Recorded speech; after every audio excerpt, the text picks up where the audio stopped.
Hi friends, సముద్రంలోంచి ఒక్కసారిగా ఒక పెద్ద ఆకారపు పాము లాంటి జంతువు సడన్గా మీ ముందుకు ఎదురైతే, లేదా ఒక పెద్ద షిప్ను చాలా ఈజీగా చుట్టిపడేస్తే, రైట్, ఇది జస్ట్ ఇమాజినేషన్. కానీ ఇప్పుడు నేను చూపిస్తున్న వీడియో ఒక్కసారి చూడండి. ఇది ఇండియన్ ఓషన్లో జరిగిన సంఘటన. ఒక వింత ఆకారంలో ఉన్న ఒక పెద్ద జీవి సముద్రంలోంచి బయటకు తలపెట్టి చూస్తున్నప్పుడు ఎవరో వీడియో తీశారు. చూస్తుంటే భయంకరంగా ఉంది కదా. అయితే ఇది ఇంత పెద్ద భయంకరమైంది ఏమీ కాదు. ఇప్పుడు ఇంకొక వీడియో చూడండి. ఎంతో విశాలమైన ఒక సముద్రపు జీవి ఇది. ఇదేమీ ఏదో ఒక ఆకారపు జంతువు కాదు. దాదాపుగా 3 కిలోమీటర్ల పొడవున్న ఒక పెద్ద ఆకారపు జంతువు. న్యూజిలాండ్ ఆర్మీ ఈ జంతువును ఫాలో అవుతూ కొంత దూరం కూడా వెళ్లారు. జనరల్గా సముద్రంలో ఉండే వింత ఆకారపు ఒక పెద్ద జీవిని లెవిథన్ అని పిలుస్తారు. నిజంగా ఈ మధ్యకాలంలో ఈ లెవిథన్ గురించి చాలా వీడియోలు సోషల్ మీడియాలో వైరల్ అయ్యాయి. ఇన్ఫ్యాక్ట్ మనం కూడా వీడియో చేశాం. నిజంగా ఎప్పుడో పురాతన గ్రంథాల్లో చెప్పుకున్న లెవిథన్ మళ్ళీ ఇప్పుడు తిరిగొచ్చిందా? ఇప్పుడు ఈ వీడియోలో చూపిస్తున్న జీవి అయితే అచ్చం అలాగే ఉంది. మరి నిజంగా లెవిథన్ మళ్ళీ వచ్చిందా? అసలు ఈ వీడియోలో నిజమెంత, అబద్ధం ఎంత? ఒకసారి మనం ఇంటర్నెట్లో వైరల్ అవుతున్న ఆకారాన్ని చూస్తే షాక్ అయిపోతాం. ఇదిగో ఈ శాటిలైట్ పిక్చర్లో సౌత్ అమెరికా అలాగే అంటార్కిటికా మధ్య భాగంలో క్లియర్గా చూస్తే ఒక విశాలమైన పాము ఆకారం ఒకటి కనిపిస్తుంది. ఇది సముద్రపు నీటి లోపల ఉన్న ఆ పిక్చర్లో కనిపిస్తుంది.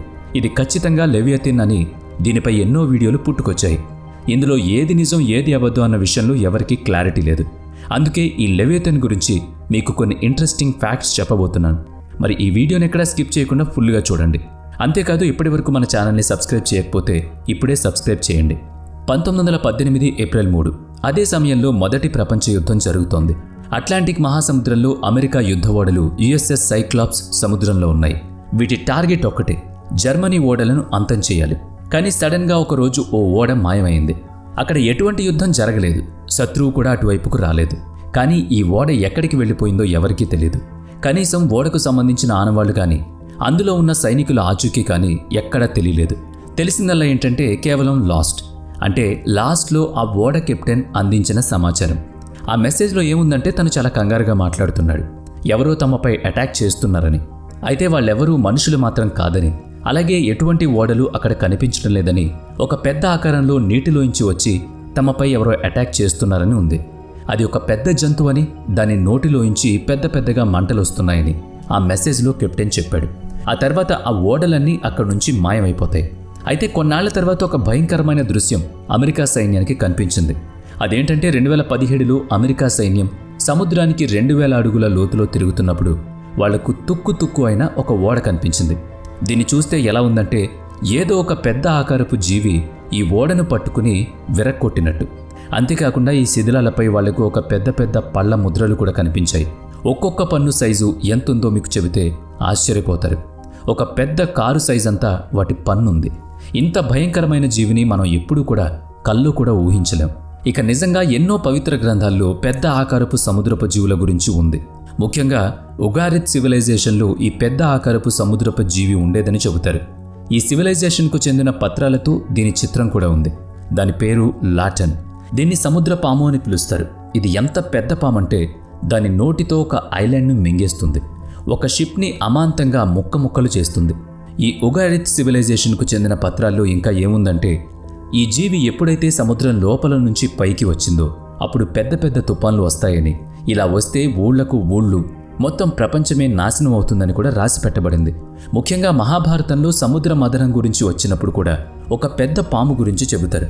ఇస్లామిక్ గ్రంథాల్లో కూడా ఒక సముద్రపు జీవి గురించి స్పష్టంగా ఉంది. ఈ గ్రంథాల్లో ఈ జీవిని బహమూత్ అని పిలుస్తారు. అలాగే బైబిల్లో కూడా దీని ప్రస్తావన ఉంది. ఒకసారి లెవిథన్ అనే ఒక పెద్ద సముద్రపు జీవి సముద్రంలో అల్లకల్లోలను సృష్టిస్తుంటే అప్పుడు సముద్రదేవుడు ఆ జీవితో ఫైట్ చేస్తాడట. ఈ యుద్ధంలో లెవిథన్ ఓడిపోతుంది. ఇలాంటి ఎన్నో కథలు పురాణాల్లో మనకు కనిపిస్తూ ఉంటాయి.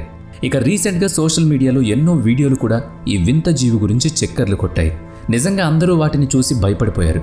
ఏం జరగబోతుందిరా బాబు అంటూ టెన్షన్ పడ్డారు. నిజమే, ఇదిగో ఈ వీడియో చూడండి. ఇది మన హిందూ మహాసముద్రంలో జరిగిన సంఘటన. ఒక షిప్ వెళ్తున్నప్పుడు సడన్గా ఒక వింత జీవి నీటి లోపల నుంచి తల పైకెత్తి ఆ షిప్నే చూస్తూ ఉంది. నిజంగా ఈ వీడియోలో కనిపిస్తున్న జీవిని చూస్తుంటే భయం కలుగుతుంది. ఆ తర్వాత కాసేపటికి ఈ వీడియో సడన్గా కట్ అయిపోయింది. మరి ఆ తర్వాత ఏం జరిగిందనేది ఎవ్వరికీ తెలియదు. వెంటనే ఆ జీవిని ఫాలో అవుతూ కొన్ని హెలికాప్టర్స్ కూడా వెళ్ళాయి. ఈ జీవిని పైనుంచి చూస్తే ఏదో ఒక పెద్ద పాములా కనిపించింది. అలాగే ప్రయాణిస్తుంది కూడా. ఇలాంటి ఇంకొక వీడియో కూడా వైరల్ అయింది. అదేంటంటే ఒక 3 కిలోమీటర్ల పొడవున్న జీవి సముద్రం లోపల ప్రయాణించడం న్యూజిలాండ్ సైనికులు గమనించారు. ఇక వెంటనే దాని వెంటపడ్డారు హెలికాప్టర్స్తో. ఇది చాలా భయంకరంగా ఉందని కూడా ఆ సైనికులు చెప్పారట. ఇదిలా ఉంటే ఇప్పుడు మీరు చూడబోయే వీడియో చాలా భయంకరంగా ఉంటుంది. సముద్రంలో ఉండే అతిపెద్ద పాము లాంటి జీవిని లెవియథన్ అని పిలుస్తారు కదా. కానీ ఇలా వీడియోల్లో చూపించేవన్నీ లెవియథన్స్ కాకపోవచ్చు, వాటి ఆకారం వేరేగా ఉండొచ్చు. ఏమో ఎవరికి తెలుసు. ఇదిగో ఈ వీడియో చూడండి. సడన్గా సముద్రంలో వాతావరణం మారిపోతుంది. ఉన్నట్టుండి ఒక్కసారిగా సముద్రం లోపల నుంచి నీరు పైకి ఉబుకుతుంది. ఏదో ఒక బ్లాక్ హోల్ తరహాలో ఒక దగ్గర సముద్రం అంతా సుడులు తిరుగుతుంది. ఈ హోల్ చుట్టుపక్కలున్న ఓడలన్నిటినీ కూడా ఈ హోల్ లాగేసుకుంటుంది. ఆ తర్వాత ఒక్కసారిగా ఆ హోల్ లోపల నుంచి ఒక పెద్ద పాము లాంటి జీవి భయంకరంగా అరుస్తూ పైకొస్తుంది. మరోపక్క దాని నోట్లోంచి మంటలు. దాని ఎదురుగా ఒక పెద్ద షిప్ వస్తుంది. అంతే, ఈజీగా అటుగా వెళ్ళి ఆ షిప్ని ఒక్కసారిగా చుట్టుముట్టి ముక్కలు చేస్తుంది. అంతేకాకుండా ఇంకా విచిత్రం ఏంటంటే ఈ 2 ముక్కలను కూడా ఆ జీవి సముద్రం లోపలికి తీసుకుపోతుంది. కాసేపటికి చూస్తే మళ్ళీ ఆ సముద్రం చాలా ప్రశాంతంగా ఉంటుంది.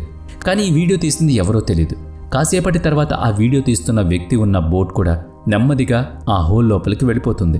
ఇదంతా చాలా స్పష్టంగా ఈ వీడియోలో మనకు కనిపిస్తుంది. మరి ఇవన్నీ నిజమేనా అంటే ఎవరికి తెలుసు. కానీ నిజంగానే పురాణాల్లో చెప్పబడిన ఆ లెవియథన్ మాత్రం ఉండి తీరుతుందని సైంటిస్టులు కూడా అనుమానం వ్యక్తం చేస్తున్నారు. మరి దీనిపై మీ కామెంట్ ఏంటి? యుగాంతం రాబోయే ముందు ఇలాంటి పరిణామాలు జరుగుతాయని మీరు నమ్ముతున్నారా?